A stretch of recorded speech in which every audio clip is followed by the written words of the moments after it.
Okay, so some of you that have epilepsy or fibromyalgia, see that's a mess back there, um, have asked me to do a video about what life is like with fibromyalgia. And this is not a documentary, guys. This is just real life. It's Wednesday, and we have a weather system moving through that is all wet. And just like an old person with arthritis, when a person with fibro gets a system coming through weather-wise, they feel it in their bones. So when I woke up this morning and I tried to roll over, it was like somebody had filled up the hollows of my bones with concrete, and I couldn't really move. So this entire Wednesday, while everybody else goes about their business, works and plays and shops and lunches and brunches, and I sat on my couch in an indescribable amount of pain. So nothing's gotten done. Kids are doing school. I'm helping with that as I can. No housework has gotten done. None. Absolute disaster area. I usually have a lady that I call on days like this to come in and help and clean up things, but she's out of state with family.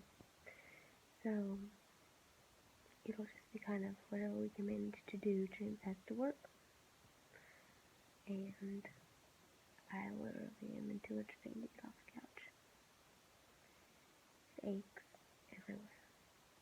I feel like I'm moving in slow-mo. Stretching helps some. Moving is excruciating. Not moving at all is excruciating. There's like this miserable medium. Not happy medium. Miserable medium.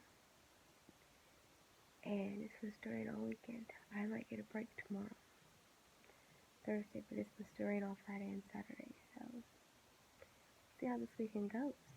You might regret asking what life is like with fibro. So we'll see. Fibro is, by the way, the closest they can get to defining it is overactive pain nerves in the system. What I've come to realize is it's not just overactive nerves, it's a buildup of inflammation in the body caused by any number of factors. It can be other diseases that cause an autoimmune disease to come to the surface and start acting up. I have epilepsy. Epilepsy and fibro run together. Epilepsy and fibro and migraines run together. I have those three.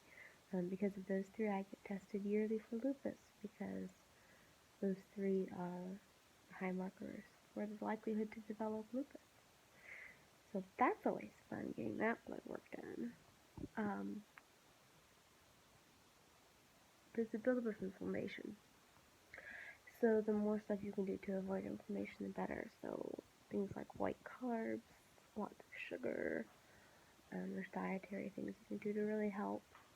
I've looked into some things to do with the glufenicin protocols, which is actually like a cough syrup kind of thing, but you have to eliminate so much from your life that so it won't interfere with that protocol, that it's almost undoable. But I am slowly switching over our household from chemicals to products that are as natural as humanly possible with Young Living. And so after a time, if I get us to that point, I might try the glufenicin protocol. I don't like a lot of the medicines that doctors have offered to put me on because of the horrible side effects and because they normally don't really do much of anything. Last one I was on was, it's my brain doesn't function right when I'm on fibro. So the last prescription they tried to put me on was, had horrible cardiac side effects long term, and I'm very young, and I'd rather not have to deal with those. And so every so often I have a bad foot that I can't get through on my own, like it's several days or a week or something. I will get oral steroids, like a pack where you start out with a certain amount per day and it goes down. But I don't like to do those because more than about 3 or 4 days of those causes my epilepsy symptoms to start acting up, which just makes everything worse. So there are days you're very positive, days that you feel like you've made great strides and conquered, and then there's days you just cry it into your pillow and plead for it to be over and for a dry and warm day, or even a dry, cool day to come.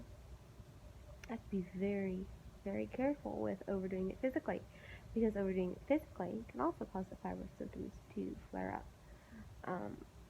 Stressing myself out too much, not stressing but physically overdoing it, can cause a flare. What does fibro feel like other than what I've described so far? Everything hurts. Things that normally never hurt. Being touched hurts. Existing, sitting with no one touching you, nothing near you, hurts. Wind hurts. Brushing your hair hurts. Your skin feels like you should have purple bruises all over it, and you're fine. Light hurts. It's like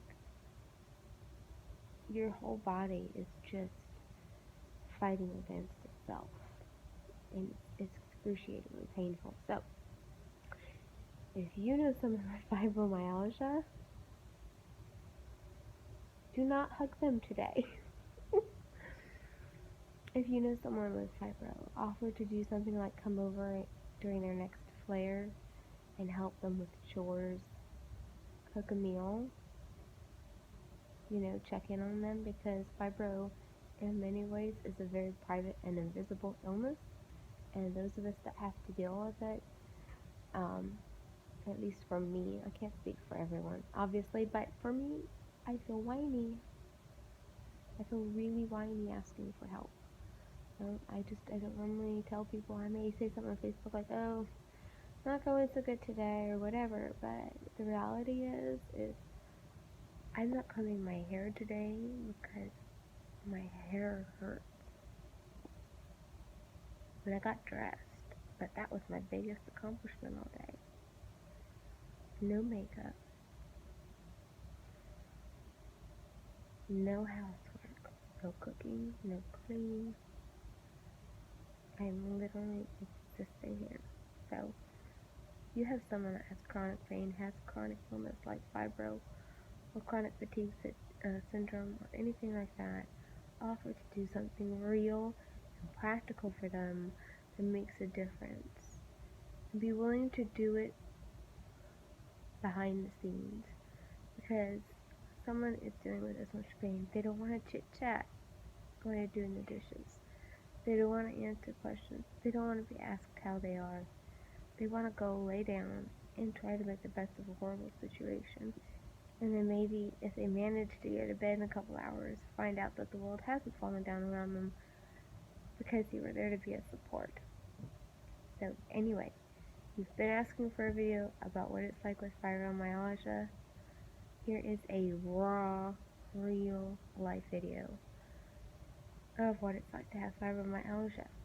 If you want more information on different things you can do to help, I suggest you check out the channel Living on a Dime, or Doing It on a Dime, or I think it's Living on a Dime. I don't know. Fibro Brain. She has fibromyalgia. She has chronic fatigue syndrome.